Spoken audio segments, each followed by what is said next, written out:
बरं असतंय, तुम्हालाही बरं वाटतं आणि आम्हालाही बरं वाटतं. किती वेळ आम्हाला पण बोलू, तुम्ही बोलत आहे, आमच्या वेदना वेगळ्या आहे. मला कधी कोणी फोन केला, साहेब तब्येत कशी आहे, फार कमी फोन. साहेब आलाय, आलोय, येऊ घराकडे, काय काम आहे. मी अडचण असताना एका पण वाघाला फोन केला, सगळे बोलतो. पोलिस आम्हाला धरून गेलं तर काय करत नाही, काय चुकीचं केलं का. फक्त घटना वेगळ्या घडतात, नंतर सगळ्यांना तोंड द्यावं. आपण या ठिकाणी एका चांगल्या संघटनेशी बांधला आणि सरांनी जमादार सरांनी सांगितलं का तिला वाटतं सगळ्या माध्यमांची नावं एका पिढीला गेली. गावडे सगळ्यात, धोते सगळ्यात, राजेमध्ये भरत आहेत, कीर्तन मॅडम आहेत, सविता घ्या, तिकडे पाटील सर बसले, अर्जुन पाटील बसले, हवालदार मॅडम बसले तिथे. आता सगळ्यांची नावं घेऊन म्हणजे हजेरी घेतल्यासारखं.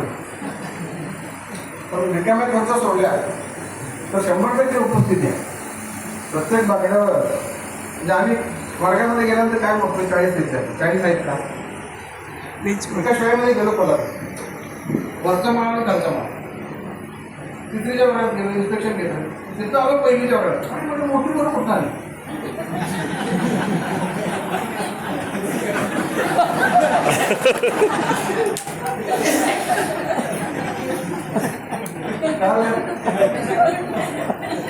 काही बोललो नाही.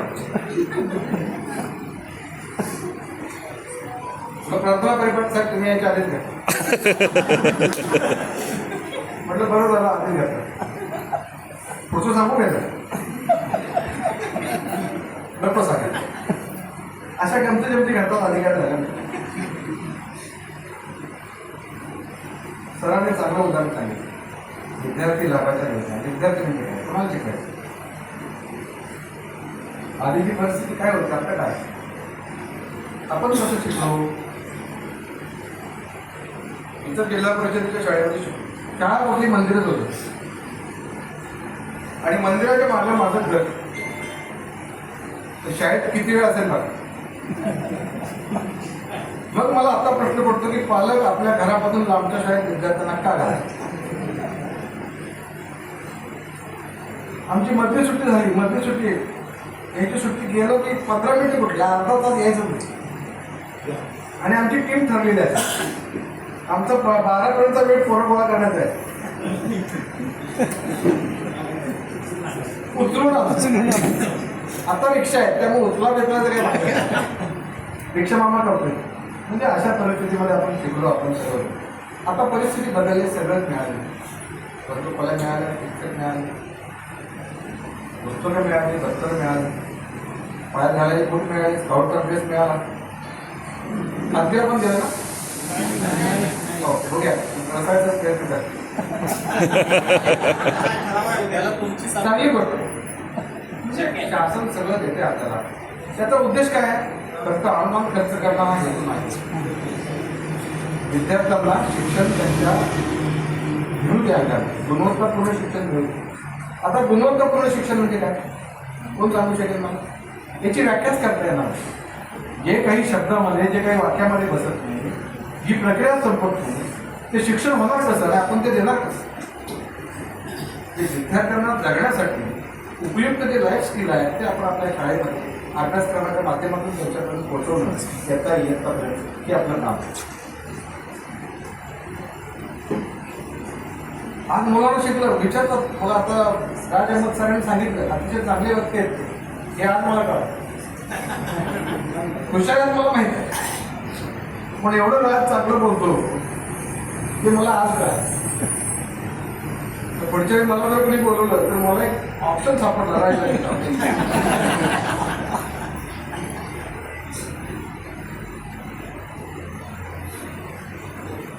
काय मुलांना शिक्षण देतो आपण. सरांनी सांगितलं की माझी मुलगी कुठं आग्र्याला येते असतात,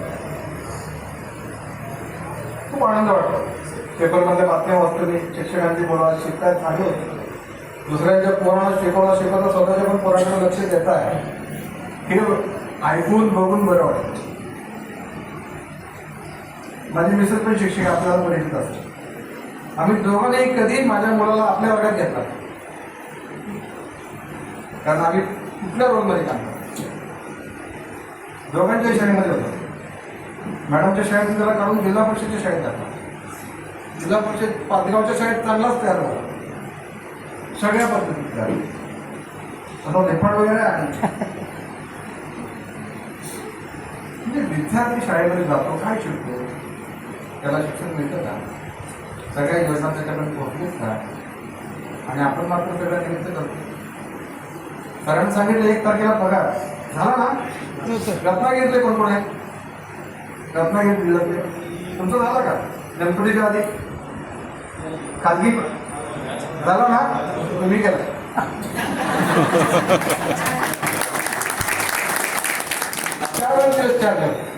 आपल्याकडे काय पद्धत आहे म्हणजे 20 तारखेला अधिकारी गेला, 25 तारखेला गेला, 27ला तो हजर येईपर्यंत सीटीसी भरण्याचं आमचा सगळ्या वेळेस होतं. 4 दिवसामध्ये 2 दिवस ऑफिसला होतो. जवळजवळ मला वाटतं तुमचे प्रकरण पेन्शनची मंडळी वगैरे मेडिकलला सगळे काय, मला काय फरक पडत नाही. मला कोण काय बोलतो, जे आहे पेंडिंग सगळ्यांना गौरव लागेल, जे काय आहे माझ्याकडे. विद्यार्थ्यांना लाभ देण्याआधी विद्यार्थ्यांसाठी काम करणाऱ्या शिक्षकांचे लाभ मिळत पोहोचायला पाहिजे, कारण आपण शिक्षक म्हणून काम केलं ही कुठंतरी भावना मनामध्ये आहे. आंदोलनामध्ये आम्ही होतो, आम्ही कलेक्टर ऑफिसच्या दारात होतो, आम्ही टर्नाच्या जागेत होतो. शिक्षक असताना बसलो म्हणजे बागेत बसलो, आंदोलन झालं. तुमच्या डोक्याच्या तरी वेगळे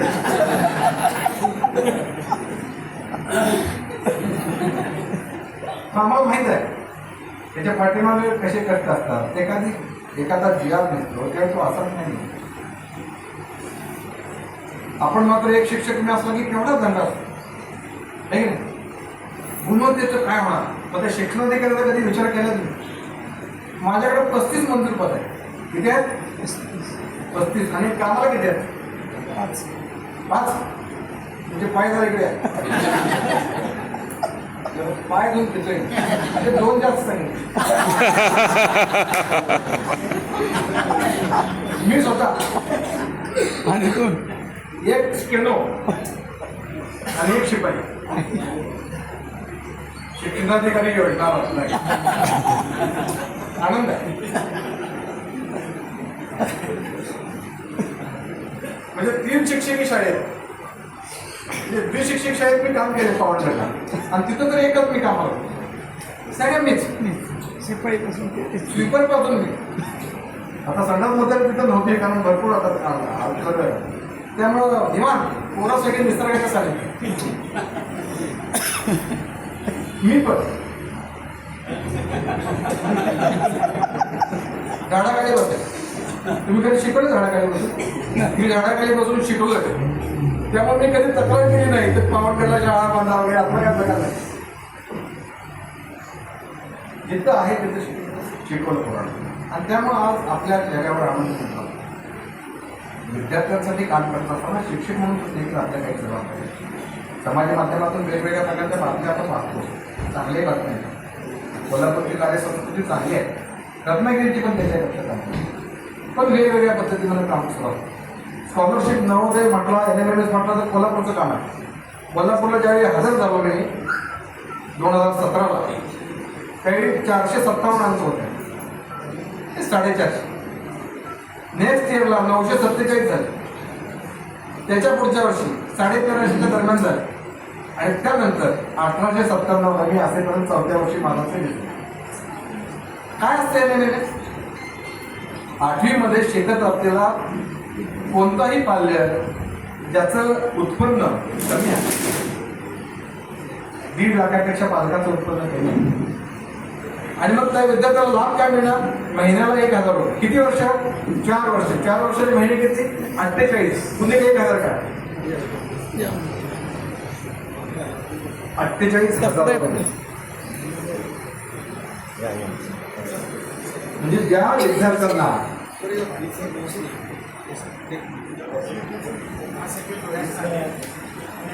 नाही बोलतो सर्व या पोरे यांनी आता काही खुर्चीवर बसायला जाणार नाही, असं करणार.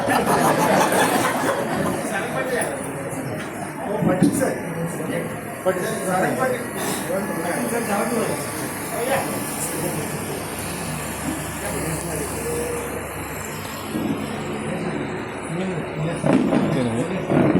पण आहेत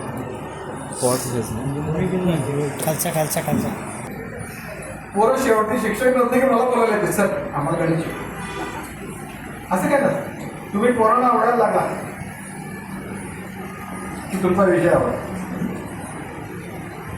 मुलांना आवडण्यासाठी जे लागतं चेहरा हाताला ठेवा. तुमचं तोंड बघून पोराने दप्तर सोडून शाळेत जाईल. आपलं अध्यापन हे सचेतन आहे. तुम्ही सगळे प्राथमिक शिक्षक आहात. प्राथमिक शिक्षकांच्या योजनांचा विचार करू. आपण प्राथमिक शिक्षक आहे. आपल्या पाल्यांना ही माझी सवलत आहे घेता का तुम्ही? हां तुमच्या मुलांना मोफत शिक्षण आहे ना घेतो. पहिली ते आठवीपर्यंत काही विशेष लागत नाही सर्टिफिकेट कुठले. पण आठवीच्या नंतर 9वीला गेलात की एक सर्टिफिकेट आहे. सर्टिफिकेट ऑफ एम्प्लॉयमेंट म्हणतात त्याला. त्याच्यात काय लिहिलं असतं this is to certify that mister so and so is working at school from. तिथं स्टॅम्प आणि खाली त्या वर्षातले एकदाच घेऊन ठेवायचं नाही आणि सारखं ते वर्ष जोडायला चालत नाही. दरवर्षी माध्यमिक शिक्षकांना तसं. 5वीचा वर्ग पूर्वी प्राथमिकला जोडला होता. पूर्वीपासून तशीच पद्धत आहे. म्हणजे 1947ला आपला देश स्वतंत्र झाला. 48ला पहिला आयोग निर्माण झाला विद्यापीठ शिक्षण आहे. त्यानंतर 52-53 मुद्द्यावर कमिशन आहे. 64 ते 66 कोठारी आयोग आहे. कोठारी आयोगाच्या नंतर पहिलं शैक्षणिक धोरण आलं 1966ला आणि पहिलं राष्ट्रीय शैक्षणिक धोरण आदरणीय स्वर्गीय पंतप्रधान राजीवजी गांधी यांच्या कालखंडामध्ये 1986ला सुरू झालं. त्याच्यावर पहिला आधारित अभ्यासक्रम 1988चा करतो. म्हणजे देशाला एक चांगली विचार देणारी शैक्षणिक धोरण ही विचार प्रणाली आपल्याला 1988ला मिळाली. त्याची अंमलबजावणी करेपर्यंत 1995 उजळलं क्षमताधिष्ठित पाठ्यक्रमाला. क्षमताधिष्ठित पाठ्यक्रम काय सांगत होता? 80% विद्यार्थ्यांना 80% क्षमता. 80x80 काय आलं? आणि मग 80x80 आपण करायचो काय व्हायचं? 6400 भागिले 100 64%. मग 5 पैकी किती मार्क करा? मग 3 मार्क. एका क्षमतेला 5 मार्क 3 मिळाले गोल करून. आपण आपला अनुभव दांडगा आहे. 2चे 2.5 केले 2.5चे देता येतात म्हणून 3 केले आणि गोल. किंवा पहिल्यांदा काय साहेबांनी विचारलं 80% कसं काय तुमच्यावर क्षमता नाही? 100% प्राप्त कशी काय? असू दे नाही का असू शकतो. नको नको आता आपल्याला 60 हळूहळू वाटलं. आधी वाटले तर आधी दाखव ना 90% पूर्ण आहे. ते कशाला ताप 90% पूर्ण आहे. उरले 10 करायचं. आता केवढा उत्साह आहे बघा. मला पटत नाही की तुम्ही कधी काही बहिष्कार टाकला होता 9 वर्ष साक्षरता कार्यक्रम. आपली शेवटची स्कीम आहे 40. या स्कीम नाही केला की ही करायला लागते. कुठले 9 भारत साक्षरता कार्यक्रम माहिती आहे का तुम्हाला? काय ऐकले? आम्ही सर्वे करणार नाही सांगितलंय. पण आम्ही वेगळे काय सांगितलं नाही. तुमच्या सर्वेमध्ये वयात तपासल्या तर माझे सगळे लाभार्थी मानतात सांगतात. किरण लोहार वर्षे 50 शिक्षण डॅश डॅश डॅश शिकले. MA आहे MA आहे तुला सगळं आहे. शाळेत जाऊन जर सर याचं मी वयात तपासला तुम्हाला पण आयडिया मी दिलेली आहे अजून. पण त्याचं देणार आहे शेवटी 100% देणार आहे. म्हणजे 39 योजना आपल्याकडे आहे. प्राथमिकच्या वेगवेगळ्या आहेत, माध्यमिकच्या वेगळ्या आहेत, उच्च माध्यमिकच्या वेगळ्या आहेत, दिव्यांगांसाठीच्या वेगळ्या आहेत, अल्पसंख्याकांसाठीच्या वेगळ्या आहेत. अशा एकूण 39 योजना आणि त्याची शेवटची योजना आहे 9 भारत साक्षरता. विद्यार्थ्यांना साक्षर करणं. आता विद्यार्थी साक्षर झाले नाहीत त्यामुळे हे असाक्षरता पडली. 14व्या वयोगटापर्यंत विद्यार्थी आपण म्हणतो. आणि हे कुठं लिहिलं आहे? हे घटनेमध्ये नमूद आहे. सक्तीचं सार्वत्रिक मोफत शिक्षण, प्राथमिक शिक्षणाचे सार्वत्रिकीकरण, universalisation of primary education, universalisation of elementary education असं म्हणतो त्याला.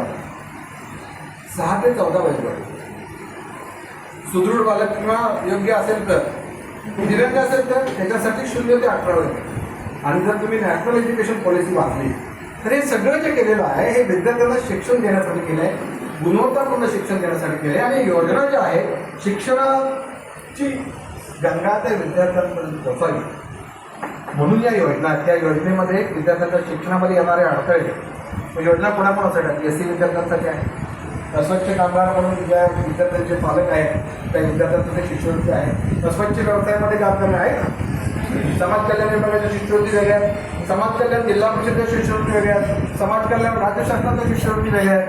कितीतरी योजना किती सांगायचं. 2 योजनांच्यावर जास्त लक्ष केलं. 5वी शिष्यवृत्ती, 8वी शिष्यवृत्ती. महाराष्ट्रामध्ये गोंधळ झाला तुम्ही सुरुवातीपासून.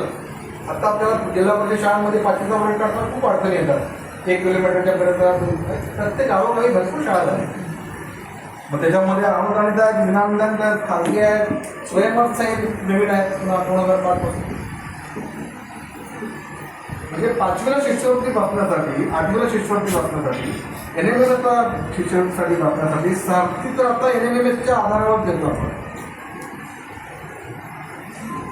इथं परीक्षा देऊन विद्यार्थ्यांना शिष्यवृत्तीला आपण पात्र करू. माझ्या मुलाला 290 मार्क होते 4थीला. त्याला सिलेक्शन झालं नाही. 292ला पोहोचलं म्हणजे जिल्ह्यातून मिळेल. त्याच्यावर मार्क किती? 292, 94, 96, 98 आणि 320. म्हणजे एवढे 5च गट. जिल्ह्यातले नव्हे, राज्याची यादी संपलीच. पहिल्या 2 याच्यात 300 आणि 258 दिवसापूर्वी काही जणांचं सिलेक्शन झालं नाही कोल्हापूरमध्ये. आणि जिल्ह्याची पण यादी संपून गेली. यादीत नाव बसलं नाही. किती प्रश्न चुकले? 150 पैकी 5. अशीच स्पर्धा आहे. कोरोना काय करायचं? ज्याच्यासाठी आपण वेतन घेतो 1 तारखेला. आता तुम्ही सगळ्यांचं वेतन सांगितलं 1 तारखेला झालं. मला कोणी विचारलं ते म्हणणार साहेब वेतन नाही.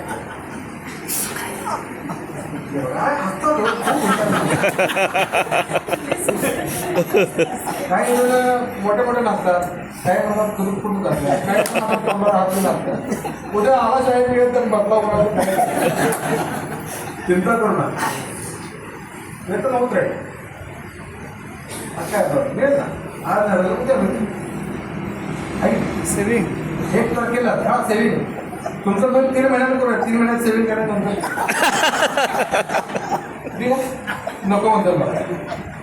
मी एवढा विचार करतो 1 तारखेला म्हणजे 4.25 वर्ष कोल्हापूरमध्ये होते, रत्नागिरीमध्ये 4.25 वर्ष होते, 4 लोकांमध्ये. म्हणजे माझ्या कारकिर्दीचे 8 वर्ष माध्यमिक शिक्षणाधिकारी म्हणून मी काम केलं. कधीही दुसऱ्या तारखेला माझा पगार होणार नाही. मला वाटतं सर एकदा तुमचे विचार मंच आला मला, व्यासपीठ आला शैक्षणिक व्यासपीठ. आणि मला म्हणजे साहेब काय तुमचं काम बरोबर नाही काय ते आपलं जोरात भाषणात ठोकली. हो का? फोन लावला. रामदास कुठं आहे? नांदूरमध्ये आमचे भास्के सर युनिटचे अध्यक्ष. जरा ते गेल्या वर्षभराचं पण महिना न्याय किती तारखेला पगार बँकेत सोडले ते घेण्या. हा नको वेगवेगळ्या बँकेत सोडला. एका बँकेचे घेणे. आता महाराष्ट्र बँकेला 1 चेक दिला तर SBI एकाच वेळ होतो ना. तर म्हटलं या महिन्यात 27 तारखेला, दुसऱ्या महिन्यात 28ला, या महिन्यात 25 तारखेला, या महिन्यात 26 तारखेला. आम्हाला काय मिळालं नाही.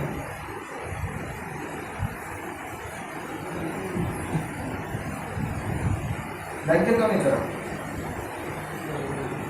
बँकेत असं लक्षात आलं 27 तारखेला केला पगार, 8 तारखेपर्यंत दिला नव्हता. PDCला मॅनेजरला जाऊन भेटलो. तो काय मला उभा राहू दिला. मला कोणता आला नाही म्हणे कर्ज मागायला. ठीक आहे, एक पत्र काढलं. सर्व शिक्षकांचे पगार शासकीय बँकांमध्ये करण्याबाबत आपलं संमतीपत्र द्या. असं दिल्यावर पळायला लागायचं. मला आला बँकेत फोन, साहेब कुठं आहे? या जरा चहाला. आणि बँकेत मला चहा. चेअरमन बसले होते. आता मी कोल्हापूर भाजप काय त्या मॅनेजरला म्हणतो, मला विचार मला ज्यांनी जवळून बघितलं त्यांना माहिती आहे. नाही सर म्हणतो मी त्याला हाकला मला द्यायला असं पाहिजे. महिन्याला 85 कोटी होते. 12 महिन्याचे काय किती? स्वतःचा पगार सोडून काही कॅल्क्युलेटर एखादा पण मोबाईलमध्ये आला जरा वेतन वेळ झाली आणि पगार कमी आला की लगेच कॅल्क्युलेटर काढतो घेऊन बघायला. आणि तुमच्या 55 वेळात किती? 8.5 9 टक्के एक दिवस. आणि जादा करून बघायला किती? 45 लाख गुणिले 9% वार्षिक व्याज भागिले 365 दिवस करा. एका दिवसाचं व्याज किती होतं बघा. मी एक दिवस पगार उशीर केला तर प्रत्येक शिक्षकाचं तेवढं नुकसान होतं. आणि अशा 8.5 शिक्षकांची करायचं. सरासरी 45 लाख राहू दे, किमान 25 लाख तरी कर्ज काढतोय. अहो काय काय महामार्ग असे आहेत सरांनी 46 लाख केले की लगेच उद्या आता फिरवा फिरवी जंतर मंतर काय करतो असं करू ना. आपल्याकडे कुणाला हात पत्र लागून अशी आपली आर्थिक स्थिती असेल आणि यासाठी या संस्था महत्वाच्या यासाठी संघटना मानतात. आणि पगार वेळेवर जर झाला तरी पगार आपण घेतल्यानंतर आपल्याला काही व्याधी होणार नाही यासाठी काम करणं महत्वाचं आहे. ही शेवटी येतं कुठून इथून येते. ज्या विद्यार्थ्यांना योजनाचा लाभ देतोय मी स्कॉलरशिपवर का फोकस करतोय याला तुम्ही कुठलीही कागदपत्र जोडा काय फरक पडत नाही. अभ्यास कर, परीक्षेला बस, स्वतःला सिद्ध कर, मग स्कॉलरशिप. गुणवत्तापूर्ण स्कॉलरशिप. गुणवत्तापूर्ण शिक्षणासाठी असलेल्या विद्यार्थी लाभाच्या योजनेमध्ये पहिली येते 5वी शिष्यवृत्ती परीक्षा, दुसरी येते 8वी शिष्यवृत्ती परीक्षा, तिसरी येते 5वी नंतर येते 7वीची. 5वीला असताना आपण नवोदय विद्यालय प्रवेश परीक्षा त्याची मुदत 16 सप्टेंबरपर्यंत होती. हा तारीख किती? 14. 2 नाही, आजचा 12 पण वेळ आहे. ऑनलाईन करायचं आहे, तुम्ही आताही करू शकता ते. आणि ऑनलाईनची आपल्याला सवय खूप आहे. आपण म्हणतो ऑनलाईन काम आम्ही करणार नाही, काय शैक्षणिक काम. तुमचा व्हॉट्सअप नंबर घेऊन जर मी जर चेक केलं कंपनीत जाऊन नाही करणार त्या ऑनलाईनला वेळा मग किती 1 मिनिट ऑनलाईन आम्ही तर 24 तास ऑनलाईन होतो. मला फोन एखाद्या वेळी चार्जिंग संपत करत आज कॅमेरा होता चार्जर सगळे घेऊनच करतो सोबत पाहिजे. कधी कुठला ईमेल येईल रात्री 10 वाजता मेसेज येतो उद्या 10 वाजता माहिती द्या. आता तुम्हाला टेन्शन आमचा किती वाजता मी 9:30ला जाऊन करू काय त्यामुळे अलर्ट राहिला. घाटात येताना तुम्ही कोण झोपला का चालवताना गाडी नाही नाही. आम्ही जागा असताना 2 वेळा तुमच्याकडे हे आघात येत राहतात, अडथळे येत राहतात. म्हणजे अडथळे शिक्षणात ते पार करण्यासाठी विद्यार्थ्यांना गुणवत्तापूर्ण शिक्षण देण्यासाठी योजना आहे. शासनाकडे खूप पैसे आहेत म्हणून नव्हे, ते विद्यार्थ्यांना ते प्रवाह करण्यासाठी त्या योजनांचा पूर्णपणे लाभ आपण त्या विद्यार्थ्यांना सोपवण्यासाठी आपल्याला हे साधं सेन्स आहे. आपण काहीतरी काम सांगितलं की दरवर्षी करतो आपण. प्रत्येक शाळेमध्ये कालदर्शिका होती. मित्रांनो माझी सुरुवातच इथं झाली कोकणामध्ये आणि सुरुवातीच्या वर्षापर्यंत ती कामाची सवय झाली. इथे संस्कृतीच वेगळ्या असायचं. तिथं त्या शाळेच्या बरोबर एक वाक्य गेलं होतं अंगात म्हणजे कोणतंही काम अंगावर पडले म्हणून करण्यात आणि मन लावून करण्यात जमीन आसमान इतक्या अंतर. ती दापोली नंबर 1 शाळा. परवा सुद्धा मी दापोलीला गेलो होतो मुख्यमंत्री माझी शाळा परीक्षण करायला. ते जे मोठं सागाचं लाकूड होतं असं मोठं पूर्ण 2 भिंती होते. म्हटलं ते बघूया लाकूडच काय निर्लेखनाच्या आधी ती खोली दुरुस्त केली आणि सागाची लाकडी गेली पुढे. ती लाकडं जर दिली असते तर त्या लाकडाच्या किमतीत शाळा बघायला असली मुलं एक दिवस काढली तर 30 गणपूट लाकूड वाढवलं. ती मला तुम्हाला कसं माहिती मी धोरण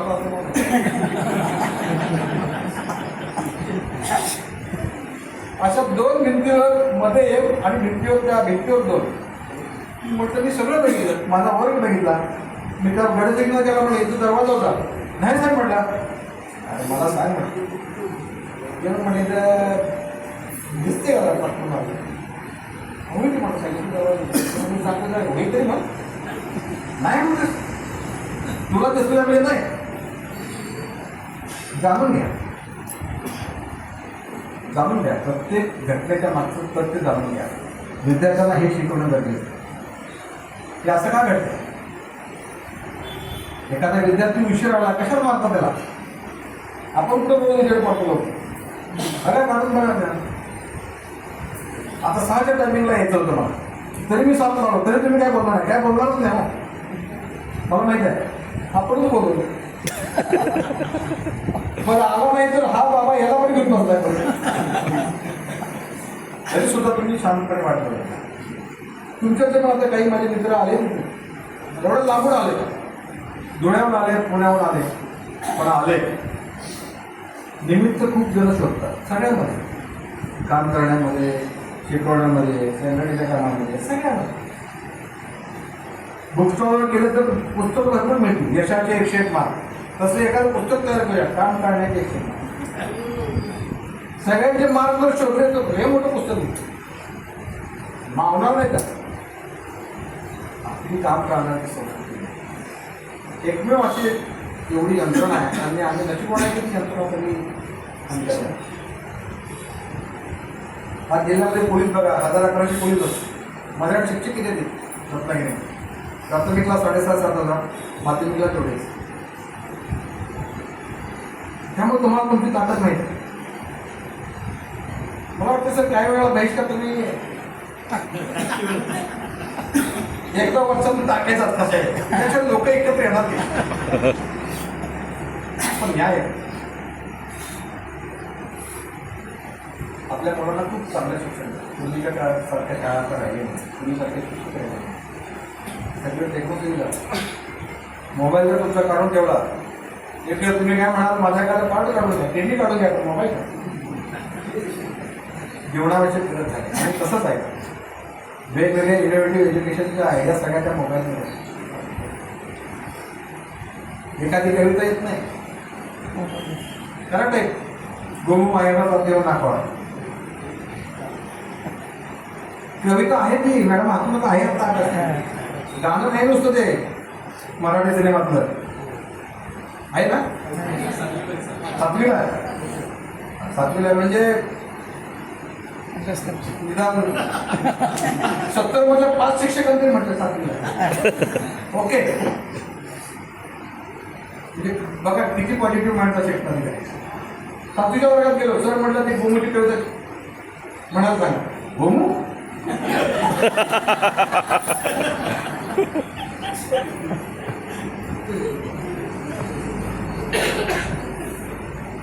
मग पूर्वी मी बोलतो किती वर्ष शिकत? 4 वर्ष. 7वीला मागच्या वर्षी गोमूकडे घडले गेली. कुठे गेली गोमू?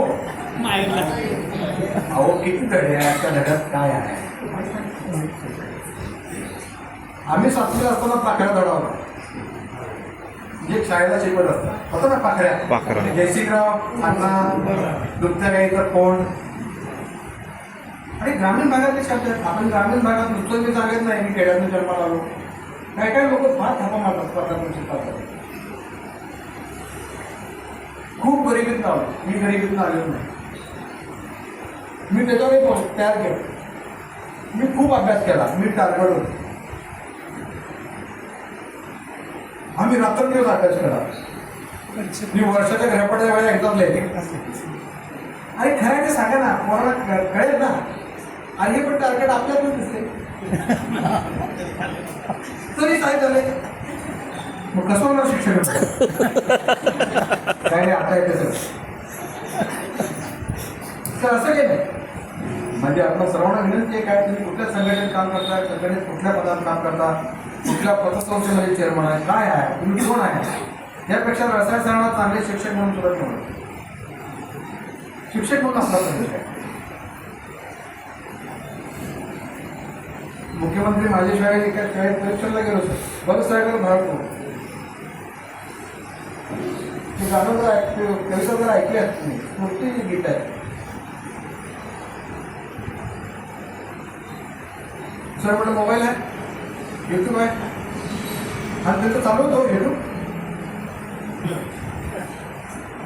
चालू अहो काय हसणार काय असू दे ना या तिथे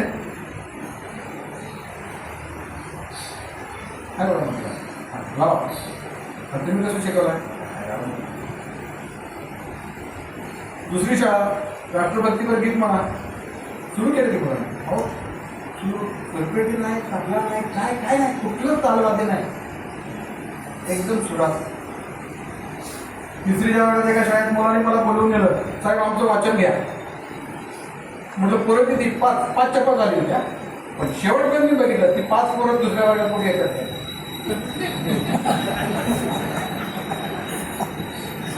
ते आमची कमिटी काय तुम्ही काय बघताय तुम्ही तुमचं काम करणार आहे आम्ही काम करतो पण ती 5च्या 5 मुलं दुसरीच्याच वर्गात होती ती कोण त्याचं आहे काय नाव त्याचं आहे मानकी बाल बघा असे पण अनुभव आहेत हे काम कोणाचं आहे आज ग्रॅज्युएट झाले मला इंग्रजी वाचता येत नाही आणि तिसरीच माझी मुलं म्हटलं आता वाचतोच मी म्हटलं सांगतो तुला हे नाव काय लिहिते म्हटलं सांगा पहिलं वाक्य सांगितलं गाणी सांगा बाकी गायकीमध्ये भात शिजवून बघा ऐक आता महाभारत सगळं सुरू आहे सगळा भात काय लागत आहे 2-3 क्षेत्र असून आम्हाला तेवढं कळतं या शाळेत काय आहे माझं निरीक्षण सुरू असतं मला आमच्या कमिटी विचारतात तुम्हाला कसं काय कळतंय तुम्हाला कळतं नाही कळत म्हणून मला कळतं म्हणजे 2 दिवस आमचे एवढे मस्त मजा केले 2च दिवस जातील उद्या माझ्याकडे जाणार नाही मी उद्या 4 दिवस नाही असेच आणूनच काम करा मस्त एखाद्या शाळेत नाही चित्र दिसतं चांगलं त्यांना सांगा ना कशाला ओरडतं शाळेतल्या मुलांना आहेत ना त्याच्या पाठीमागे शिक्षक एकच कारण असू शकत नाही असू शकेल पण बाकीच्या कारणांचं लक्षात घ्या दिव्या काय का बघा कुठं त्याला प्रॉब्लेम का बघा नसेल तर त्याला योजना द्या सर्व शिक्षा कसं घ्या आलो मी करू तिथे संदर्भ सेवा द्या संदर्भ सेवा म्हणजे माहिती आहे का ठीक आहे आता तुमची परीक्षा घेत नाही तुम्ही म्हणलं रसायन चालवं नंतर म्हणलं याला कोणी आणले आहे ना तुम्ही आता एका चांगल्या प्रसंगासाठी इथे आणि आपण किती उत्साही आहात ते आपल्या सगळ्यांचे चेहरेचे फोटो काढून ठेवा आणि आपल्या घरच्यांना दाखवा घरचे इथं असतील तरी पण दाखवा तर तुम्ही सोबत असताना सुद्धा आम्ही खुश राहू शकतो घरात नसताना पण खुश राहू आणि चांगलेच सर यांना काही औषध दिले का हे आतून आहे प्रेरणा हास्य आपला चेहरा आनंदी असणार तुम्हाला विचारलं पाहिजे घरात गेल्यानंतर कुठं आले नाही अधिवेशनात गेलं का गोवा काय म्हटलं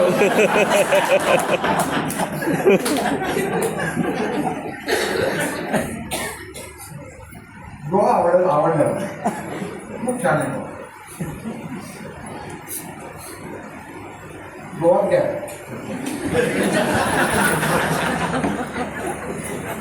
पण गोव्यात जाऊन घेणार नाही त्याची काय आस्वाद घेतील सगळ्या आपण सर्वजण संवाद झाले आम्हाला सवय आहे मित्रांनो आमच्या विषयी खूप वेळ चालतो त्यामुळे तुम्ही म्हणणार काय लावले आता कधी संपते भूक लागली तुम्हाला भूक लागले नाही काय एकच उपाय राहिला म्हणून बरं नाही आता मी तुम्हाला विचारलं कंटाळा तुम्ही नाही म्हणणार आला कंटाळा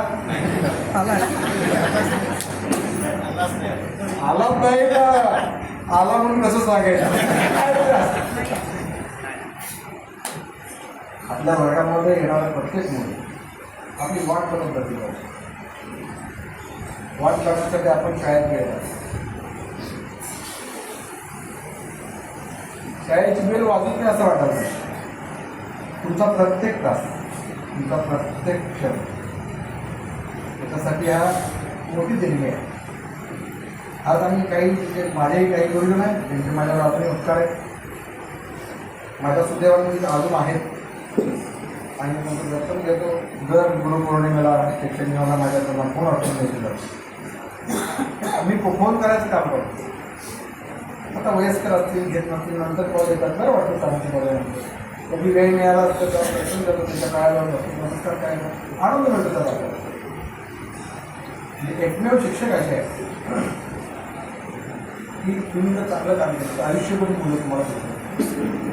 आता आम्ही आमच्या मनात सांगतो ना आमच्या शिक्षकांना. मला समजा मी शाळेत असताना तहसीलदारांना दाखला दिला उत्पन्नाचा त्याच्याबद्दल मी सांगेन कोणाला शिक्षकांच्या बद्दल सांगेन. त्यांनी माझं आयुष्य घडवलं आणि यांनी बिघडवलं. दोन गोष्टी आहेत. ज्यांनी घडवलं त्याला विसरू शकत नाही आणि ज्यांनी बिघडवलं त्यांना पण विसरू शकत नाही. आपण कुठल्या श्रेणीत जायचं हे आपलं काम. विद्यार्थ्यांपर्यंत शिक्षण घेण्यासाठी तुम्हाला वेतन दिलं आणि त्या वेतनावर तुमच्या कुटुंबाचं सगळं गुजराण. वेतन तुमचा हक्क आहे 1 तारखेला मिळालाच नाही आणि तुमच्याबरोबर आम्हाला पण मिळालं अशी तरी अपेक्षा व्यक्त करा हे तुमच्या हातात. पण म्हणाल काय आता सगळ्यात जेव्हा आहेत ना हे ईश्वरा सर्वांना चांगली सर्वांना आहे ना सगळ्यांचं कल्याण व्हावं ज्यावेळी तुमच्या डोक्यात विचार येईल. आधी पोरांचं होते तुमचं आता काय माहिती राहिलं कल्याण काय माहिती. कसं सर मला पहिल्यांदा 2400 पगार होता आता 1,20,000 आहे आणि माझ्याकडे त्याला 1,25,000 पगार. काय वाईट वाटायचं कारण मला किती पगार होतो मला कधीच वाईट वाटलं कारण तो तुमचा हक्क आहे मिळाला नाही. पण त्याचबरोबर आपलं काम आहे सरांनी सांगितलं पहिलं काम करा पहिलं शाळा करा. पण जरा शब्द तर दुरुस्त करा. शाळा करणे हा वाक्प्रचार वेगळा म्हणजे सगळे शाळा करून आले करून आले डबल मारून आले माझं लगेच कर्कट गुजरपेठ कोल्हापूर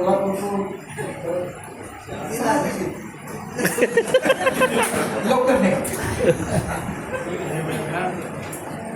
गमतीचा भाग चालू अहो गंमत तरी कधी करायला पाहिजे. काही ठिकाणी वस्तुस्थिती असेल ते पण मी समजू शकतो. काही ठिकाणी असेल जिल्ह्याचा अध्यक्ष आहे अधिवेशन आहे ते म्हणणार तेवढं तू बाबा जा तू तेवढंच जा नाही चालते काही ठिकाणी असं. मी पण संघटनेचा उपाध्यक्ष म्हणून काम केलं. काय विचारून तुम्ही माझ्या मनात काम केल्यास माझा मित्र येतो क्लासमेट अर्जुन आहे त्या मागच्या सरांचं मला नाव आठवत माझ्या आधी गोष्ट होती प्रसाद पटल्यावर बरोबर ना सर नाव सांगा बोलतो सर काय कसं आता अर्जुन तुझ्या मागं 2 नंबर हा पाटील सर नव्हते का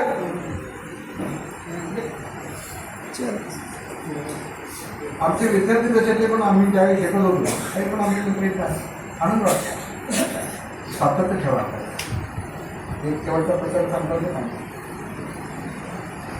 योजना जर मी तुम्हाला सुरुवातीपासून जर वाचून दाखवल्या तर रसायन सर तुमचा तिने आवड काढला असतो म्हणून थोडं हे वेगळ्या भाषेमध्ये कसं तुम्हाला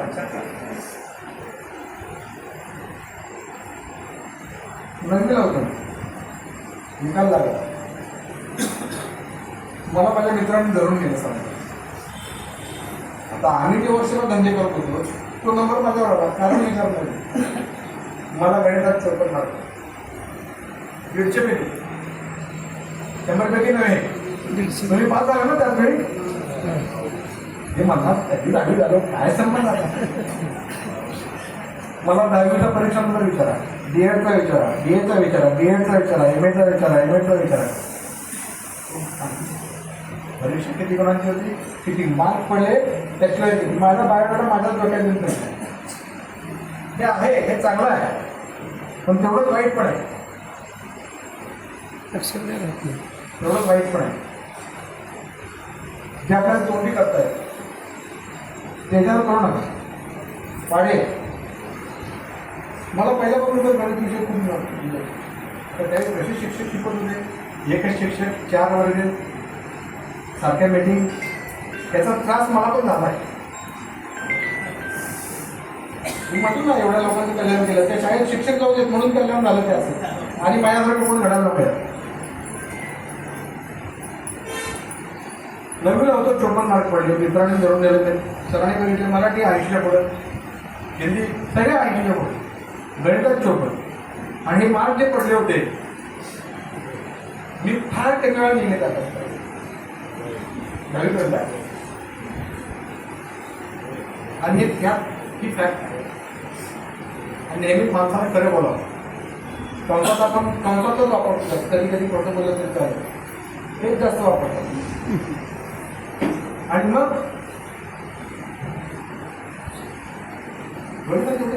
जिथं दीडशे म्हणजे 150 पडलं पाहिजे 54. तुम्ही 54 पण कसे आहे. सरांचा लाडक्या विद्यार्थीनी सरांनी दष्टर म्हटलं, आम्ही गरज वापरतो. सरांना दष्टर आणलं खडू म्हटले. खरं म्हणायच्या आज आम्ही सरांच्या ऑफिसच्या त्या कपाट उघडायला किरण घटपात म्हणायच्या आधी पण मी गेलो की माझ्या मागणं माझा दोस्त कुठे असेल त्याला पण काही कळत नाही खरी. त्यामुळे आम्ही झेपाच्या वया आणायला गेलो की 15 मिनिट घ्यायचं नाही. असं चालू होतं. कसं गणित सुधारणार. आणि त्याचं पहिलं काम म्हणजे पाढे. मुलांचा खूप खेळ सुरू आहे त्यामध्ये. 1 ते 30 पाढे. तुम्ही सांगता शाळेत पाठ करायला सांगता ना. सगळे खोडायचे पागल. मला वाटलं मीच पागल आणि कशाला लागतात 30चे पाढे. मी विचारू का. मी आता माझ्यापासून सुरुवात करतो. तुझं माहिती बघ. ज्यांना येत नाही पाडा त्यांना घरी घालवायचं. घरी म्हणजे नोकरीवरून नाही, तिथून घरी जायचं. हे तुमचं पार्सल घ्या पाडायचं नाही. आता लागतच नाही. 29चा पाडा इन्स्पेक्शन काय विचार 29चा पाडा ना. माझ्या पण टीममध्ये एकाने विचारलं एक पाड हे मोठा तुला पण जायचं ना गुन्हागाराची गणित घालून बघ घेतात का कशात पडेल. आता 4513 गुणिले 123 करा. 123चा पाडा कशाला बात करता. एवढा मेंदू आहे 1300 ग्रॅम. काय तुम्हाला 2 किलो रुपये आहे का. मग 2 किलो रुपये आहे काय. मुलं असेल तर फ्राय करून ठेवा. तेवढंच आहे. काम देऊ नका. आपोआपच्या लपापलं काही क्लिअर होतात. ज्या चांगल्या असलेली ज्या आहे गरज आहे. 1 ते 10चे पाडे. 1चा पाडा पाठ करायला लागतो का. 10चा नाही. 3चा 2चा नाही. 5चा राहिले किती पाडे. 10 पाड्यातले 4 पाडे गेले. राहिले 6 पाडे. पहिला 3रा 3चा 3 1 3 1 3 3 3 2 6 2 3 6 3 4 12 4 3 12 आहे ना. 3 5 15 5 3 15. अहो एका पाड्यात 2 पाडे. एवढं शिकवला गणित सोपं करू शकतो. आणि आता मी सांगितलं होतं ज्ञान रचनावर आज बोलत चांगलं बोलत. काय असते ज्ञान रचनावर. त्याचा पण मोठा ऑर्डर केला. म्हणजे असं काय सोडून पुढे खिडकी करणं हा द्या वर्ण हा द्या. आणि तेच आहे ना ज्ञान वेगळं काय. कसं काय घडतंय. बेरीज म्हणजे काय. मग ते फरशीवरच केलं की ज्ञान रचनावर आहे का. पाठीवर पूर्ण केलं नाही का. ज्याला काहीच करत नाही. मी म्हणलं काय मला मी कोणती सांगतो नाही ते करत. मी म्हणलं नाही करत. अशी पण पोरं आहेत का आहेत ना. आहेत. त्याला समजून घेतलं पाहिजे. आपल्यापेक्षा कोणतरी हुशार आहे. आपल्याला राग येतो. पोराला शंका विचारली की राग येतो. आता बघा ना तुला कोण म्हटलं तर गुरुजींनी माझ्या तोंडाला पाहिजे